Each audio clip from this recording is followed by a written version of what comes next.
खुलुमबाय, आं जनालि बर'। गोजोन फुंबिलिनि बयनिसिमबो गाहाम हामलायनायखौ जासिहरनाय थाबाय। आसा खालामो नोंथांमोनाबो मोजाङैनो दङ। दिनै 2023 मायथाइनि 14 सेप्तेम्बर। नोंथांमोननि थाखाय आं गोदान खौरां लानानै फैदों। अन्नानै नोंथांमोना भिडिअखौ जोबजासे नायलांदो। 15 नं बेटेलियन एसएसबी आरो पानबारि पुलिसनि गोख्रों सिग्रोमनायाव गान्जाजों लोगोसे सासे फालांगिरिखौ हमदों। पानबारि थानानि सिङाव थानाय 2 नं अग्रंनिफ्राय बोखांनो मोन्दों गान्जाखौ। 2 नं अग्रंनि थागिबि भुबन सरकार मुंनि सुबुंनि न'आव 15 नं बेटेलियन एसएसबी आरो पानबारि पुलिसआ गोख्रों सिग्रोमनायाव 5 केजि 400 ग्राम गान्जाखौ बोखांनो हादों।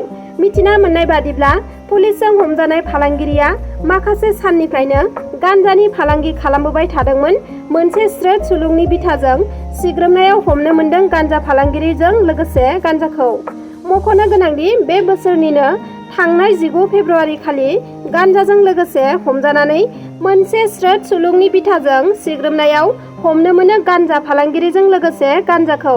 मख'नो गोनांदि बे बोसोरनिनो थांनाय 19 फेब्रुआरि खालि गान्जाजों लोगोसे हमजानानै जेलसिमबो दैथायहरजाखांबाय फालांगिरिया। जेलनिफ्राय जामिन लानानै ओंखारबोनायनि उनावनो फिन आरोबाव गान्जा फालांगि खालामनाय हाबायाव नांथाबदोंमोन भुबन सरकारा। नाथाय दा बिथाङा आरो फिन खेबसेबाव हमजाफिनबाय। मोनसेनि उनाव मोनसे खैफोद नुजाथिदों सा आफ्रिकायाव। बांग्रिं आरो दैबानाया फोजोबस्रांनाय थासारि सोमजिहोदों सा आफ्रिकायाव। थांनाय 8 सेप्तेम्बर खालि सा आफ्रिकानि मरक्क'आव गेदेरथार बांग्रिं मावनाय दुखुनांथाव थासारिनि समावनो फिन मिथिंगायारि खैफोद सोमजिखांदों सा आफ्रिकायाव। मरक्क'आव 6.8 मेगनिटिउड गोख्रैथियाव मावखांनाय बांग्रिंजों 3000निबो बांसिन सुबुङा जिउ गोमानायनि अनगायैबो गोबां सुबुङानो दासिमबो गोमानानै दङ आरो जोखोम जानाय सुबुंफोरा सम बाबेननायजों लोगोसे थैनायनि अनजिमायाबो बांबोगासिनो दङ। गुबुन फारसेथिं सा आफ्रिकानि लिबियायावबो गिख्रंथाव दैबानाजों मोगा-मोगि जानांदों। नोगोरनि साखाथियाव थानाय लैथोआव हरखाबै सोमजिनाय बारहुंखाजों सोमजिखांदों बे गिख्रंथाव दैबानानि थासारिया। सुलुंनिफ्राय मिथिना मोननाय बादिब्ला बे दैबानाया डेनियेल मुंनि थावनियाव बांसिनै गोहोम खोख्लैदों। मख'नो गोनांदि बे गिख्रंथाव दैबानाजों न'-बां, लामा थेर-बेथेर जानायनि अनगायैबो 2000निबो बांसिन सुबुङा जिउ गोमाबाय आरो 10,000निबो बांसिन सुबुंखौ गोमाना थानायनि खौरां मोननाय जादों। बिटिआर सिमा बारायनायखौ लानानै बिश्वनाथ जिल्ला एबसु बर' थुनलाइ आफाद आरो गासिबो माहारियारि आफादा बरायदों। मैया आसाम सरकारा गहपुर एबा बिश्वनाथ जिल्ला आरो सनितपुर जिल्लाखौ बिटिआरआव हाबनांगौनि थाखाय केबिनेट डिसिसन लानानै 41टा गामिखौ बिटिआरआव सोसननायनि गनायथि होनाय जाबाय।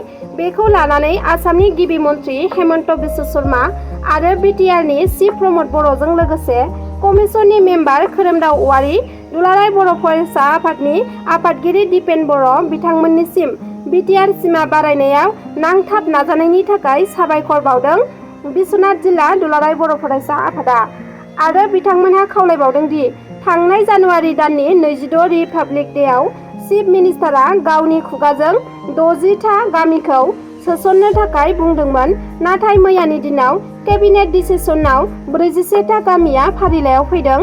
नाथाय 19टा गामिया फारिलाइयाव सफैनो हायैखौ लानानै रायजोफ्रा गोबां गोनो गोथो साननायाव गोग्लैनांगौ जानानै फैदों आरो गोबां ओनसोलाव हाबबावनांगौ दंबावो। बे हाबबावनांगौ 19टा गामिखौबो बे साननैसोनि गेजेरावनो मोनसे पेज महरै होनो थाखाय आरो गोबां ओनसोलफोर बिटिआरआव हाबबावनांगौ खामानिखौ मावफुंनो थाखाय बिटिआरनि चिफ प्रमद बर' आरो दुलाराय बर' फरायसा आफादनि आफादगिरि दिपेन बर' बिथांमोनहा थाबैनो 2024नि सिगां माखासे गामि फोसावनांगौ दंबावो। बेखौ थाबैनो फोसावना होनो थाखायबो खावलायदों बिश्वनाथ जिल्ला दुलाराय बर' फरायसा आफादा। गुवाहाटीनि निसानिफ्राय उदां खालामनाय मिरु एबा रिहेबिलिटेसन सेन्टाराव मोनसेनि उनाव मोनसे गाज्रि जाथाय।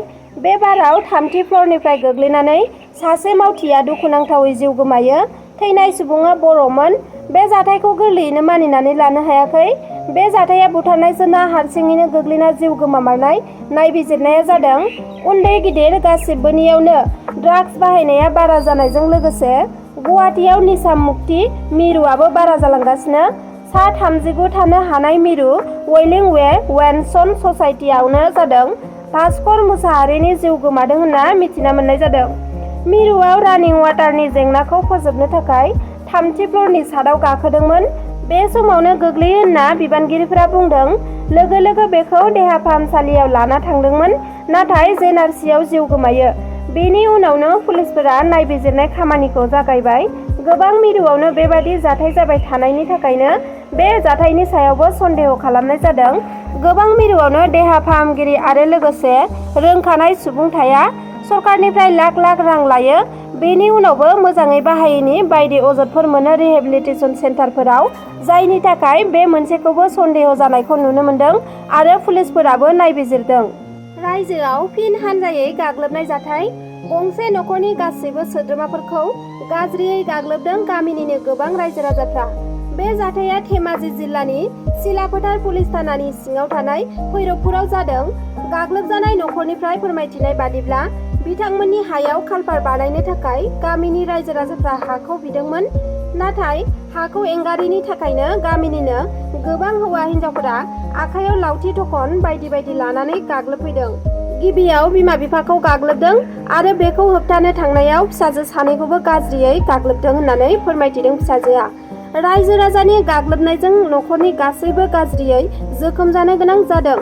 बांसिनै 16 बोसोर बैसोनि बिनानावा जोखोम जादों होनना फोरमायथिदों आरो बिखौ डिब्रुगड़ आसाम मेडिकेल कलेजाव आइसिइउआव थिसननो गोनां जादों होननानैबो फोरमायथिदों। बिथाङा दा थैनाय थांनायजों जुजिगासिनो दङ।